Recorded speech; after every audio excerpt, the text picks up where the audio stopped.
I didn't come for you at Karen's house because I respect people's homes. But today, I have time. So TikTok Mia.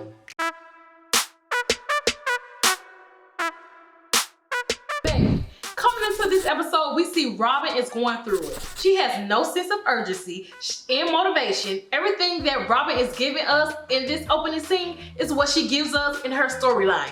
Boredom. But I am not going to shame her because I get it. The pandemic definitely made many people feel depressed and made them have mental breakdowns. So maybe that is what Robin is going through.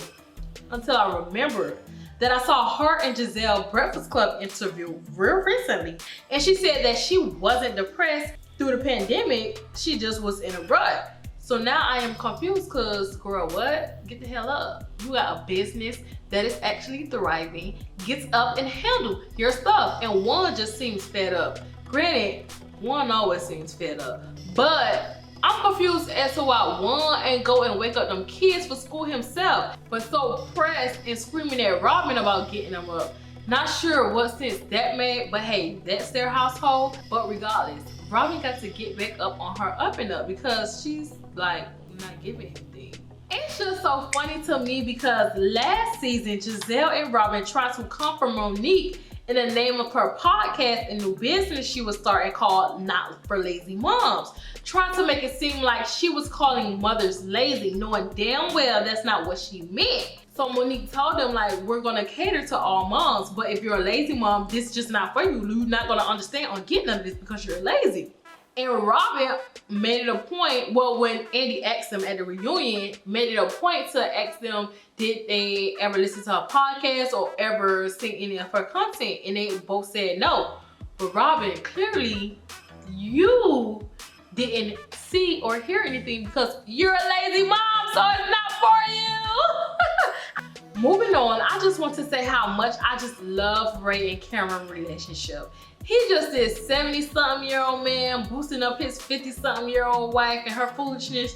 Ray go wherever the wind of Cameron blows, and I'm here for all of that. And granted, it may not have always been how it is right now, but I can appreciate where they are today. But anyways, let's get into this conversation with Ashley and Giselle. It's like, Giselle, again, shut up. It seems like every week I have to say this, but shut up, dang. Like, what is Giselle's obsession with people's relationships and marriages when she has neither? It's the audacity of her saying she is nervous and concerned about Michael during the pregnancy of Ashley because of previous things that he has done while Ashley was pregnant with her last child. And I get it, you're a concerned friend, but then again, it's you, Giselle, and I never get concerned friend from you. Like, you give me shady friend that wants to come off concerned, and we don't want the energy around. We just don't. And it's just the boldness of her bullcrap I just can't get with. Like, Giselle, baby, that is them people problem. Go worry about your own. And granted, Ashley be in people business too, but Giselle just shouldn't. But anyways, Ashley said her piece on what it was and moved on from the conversation and brought up Karen's love party and how much fun it was. But she also brought up the things Mia said about Giselle not having a good character and how she was just a pretty face. A dialogue before I said that. So now You don't think her character is good? it's questionable. Are you really that type of person? Like, okay, so you're just a pretty face. Giselle just have a pretty face. She don't have a good character. I was so happy that Ashley brought this up. Granted, I knew she was. Ashley can't and won't hold water, especially if drama is going to spill out from it. So Giselle revealed how Mia had been kikiing ha-ha and hey girlie, let's hang out and be friends. After she left that party, she's been texting me and Robin. It's like Happy Valentine's Day and blah, blah, blah, all that. But she didn't acknowledge that she said you're just a pretty face? Basically trying to be a part of the Mean Girls crew, which we been knew that's what it was. We knew that's what she was trying to do. That's why it was so easy for her to turn on Karen when she did. But in an instant, she turned on Giselle too and thought she was getting away with it until Wendy called her out on the situation. So now we know Mia is a flip-flopper. And that's pretty unfortunate because I wanted to like Mia. She seemed cool and her relationship with G seems fun. But child, she is a fraud. That's just what it is. But anyways, we finally get to see Robin is finally out of the bed and doing something with herself. So she goes to start packing these little hats she's been selling, embellish.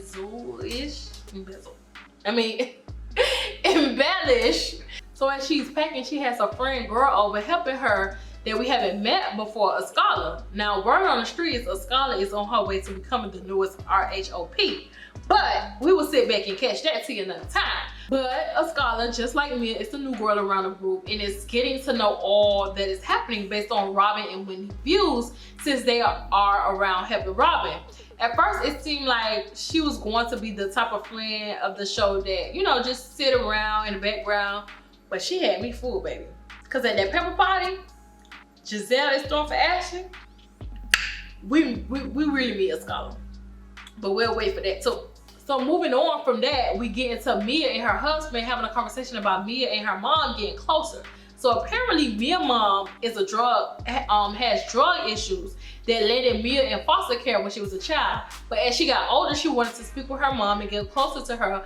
But communication was getting mixed and confused until eventually, I guess, they did start speaking and they start in there closer. But I think Mia still had resentment of her mom in the situation that her mom went through. So I am pretty sure we're going to get a lot of Mia and mom bonding for a stronger relationship. I just don't want to see Mia pressuring her mom on TV and making her feel bad for the situation because clearly she went through something horrific. So Mia don't need to drag her mama down to get her point across. But we will see how it goes. Plus, Mia seems like a calm, cool, and collected type of person, but that's around the girls. Now with family, it be different, you know, it be different sometimes. Speaking of moms, let's jump into this pepper party because baby, I just can't with these ladies, okay? Oh, wait.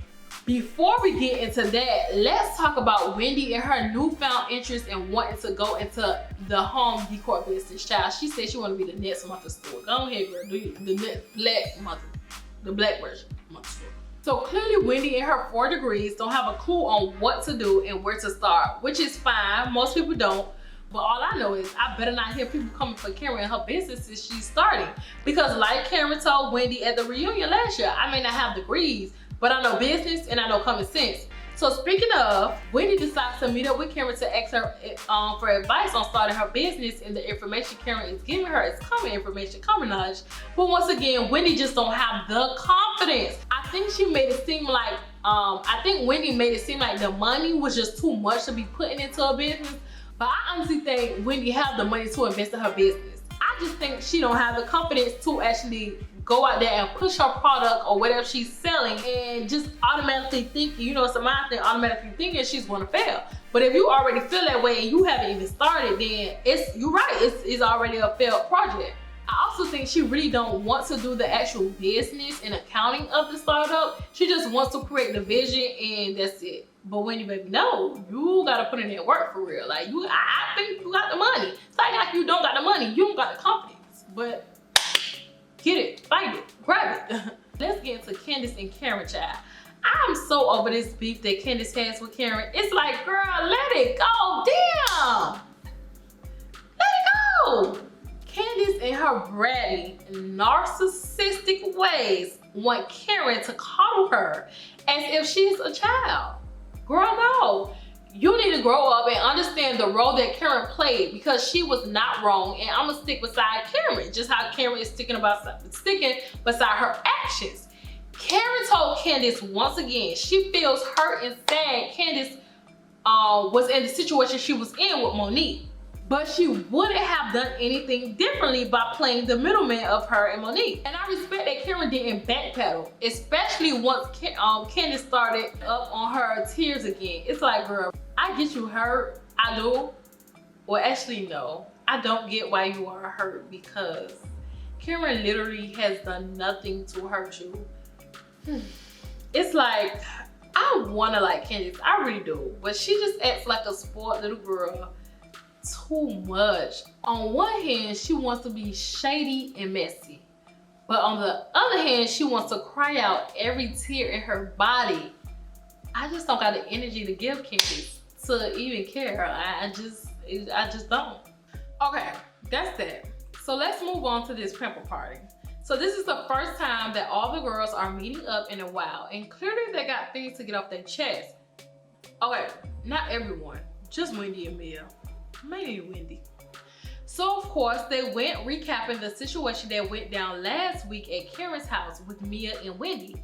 Now remember, this is the first time they are seeing each other again, so they are expressing their feelings and thoughts. And Wendy is on fire, baby. And usually I am here for all the shade and lace, but I just think Wendy came in hot, like too hot. She didn't even let Mia get a word in because honestly, I felt like Mia was going to dig her own self into her own grave because she was being a flip-flopper. But Wendy ain't even give a girl a damn chance to do so.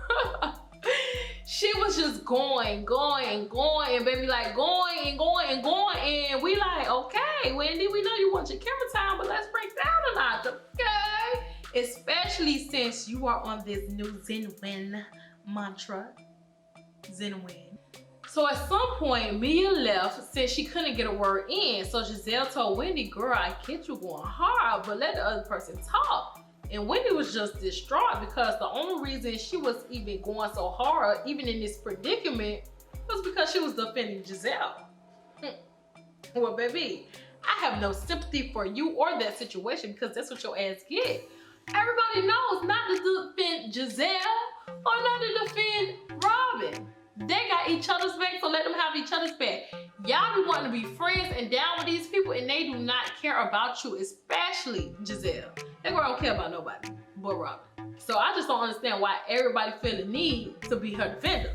It just seems like they all want to be on Team Giselle, and y'all know how I feel about Giselle. She's just not that girl. As entertaining as she is, with her mediocrity of shade, she just doesn't give me what the girl thinks she gives. But you know who has stepped up on the scene to become the new star of Potomac? A scholar. A scholar. Remember I told y'all earlier, a scholar is really the girl to watch. Yes, she's the friend of Robin, and Robin is boring. But a scholar, she's the girl to watch. She's really the girl to watch. She instantly steps into the group in a slight shady, but it's the truth way. Just enough, but not too much. And speaking of truth, finally, Mia has revealed to the girls that she was a stripper. I mean, kind of, you know? Nah, not kind of. So last week's episode, she brought up how she was a bartender when she met her husband. But now she is saying that she became a stripper after being a bartender. But yeah, it was Karen for me, okay? Karen was like, but Mia was like, no honey, I never did a pole. I wore long gowns. You did what now? You was a stripper that wore long gowns. She also said that her clients didn't want her to take her clothes off. They just wanted her time. Girl, your ass was an escort and you need to own it. The hell is a classy stripper that just wants to give these men time? Girl, what? Who you think you fooling? Who you think you talking to? Who you think you playing? Be for real. But escorts have sex for money. I don't know anything about that. Okay. So she's not an escort, but she's a stripper that wore long gowns. Girl, okay. I just think Mia, let's be for real. You did something strange for a piece of change and it landed you into an empire. And that's fine. Go ahead, own it. You up now. When I say this episode was pretty fulfilling, minus boring Robin, it gave what it needed to give. And I'm fine with that. So with that being said, you already know what it is and how it goes down over here. Comment down below your thoughts on this week's episode and let's discuss. Like this video and laugh, but certainly not lazy. Subscribe and join the Queendom, baby. Bye.